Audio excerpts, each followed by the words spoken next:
രംഗബോധമില്ലാത്ത കോമാളിയായി മരണം എത്ര പെട്ടെന്നാണ് കടന്നു വന്നത് എന്ന് നിങ്ങൾ ഈ വീഡിയോയിൽ കാണുമ്പോൾ മനസ്സിലാകും. ഈ മനുഷ്യൻ അദ്ദേഹത്തിൻ്റെ ഭാര്യയോട് വർത്തമാനം പറഞ്ഞ് ഒരു പച്ചക്കറി കടയിലേക്ക് കയറി വരുന്നതാണ് നമ്മൾ ഈ കാണുന്നത്.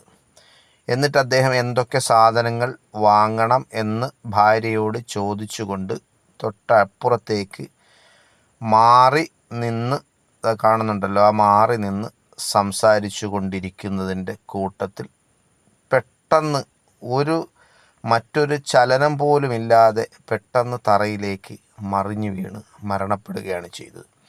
ഈ വീഴുന്ന സമയത്ത് ഓടിയെത്തിയ ആൾ അദ്ദേഹത്തിൻ്റെ ബന്ധുവോ സുഹൃത്തോ അല്ലെങ്കിൽ അദ്ദേഹത്തിൻ്റെ മതക്കാരനോ ജാതിക്കാരനോ അദ്ദേഹത്തിൻ്റെ സന്തത സഹചാരിയോ ആരുമല്ല.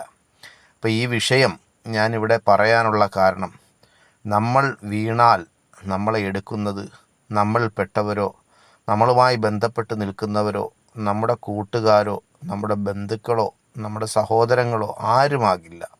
ഏതോ ഒരു അന്യൻ ആയിരിക്കും നമുക്ക് അവസാനത്തെ വെള്ളം ഒരുപക്ഷെ തരുന്നത്. ആർക്കും പ്രവചിക്കാൻ കഴിയില്ല. അപ്പോൾ അതുകൊണ്ട് തന്നെ ഈ ലോകത്ത്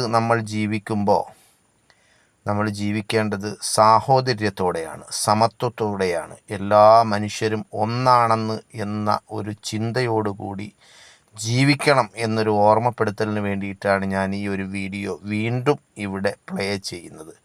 കാരണം മനുഷ്യൻ തിരിച്ചറിയുകയും മനുഷ്യൻ സഹായിക്കുകയും ചെയ്യുന്ന ഒരു കാലം വന്നാലല്ലാതെ നമ്മുടെ നാടിന് പുരോഗതി ഉണ്ടാകില്ല.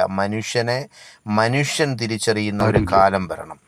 ഈ ഒരു വീഡിയോ കാണുമ്പോൾ നമ്മുടെ മനസ്സിലും സാഹോദര്യവും സമത്വവും വിളയാടട്ടെ എന്ന് മാത്രമാണ് എനിക്ക് ഈ അവസരത്തിൽ പറയാനുള്ളത്. ഈ കൊണ്ടുപോകുന്നവരാരും അദ്ദേഹത്തിൻ്റെ ബന്ധുക്കളോ സുഹൃത്തുക്കളോ അല്ല. നമ്മളും ഇതൊരു പാഠമായി ഉൾക്കൊണ്ട് മുന്നോട്ട് പോകുക. നന്ദി, നമസ്കാരം.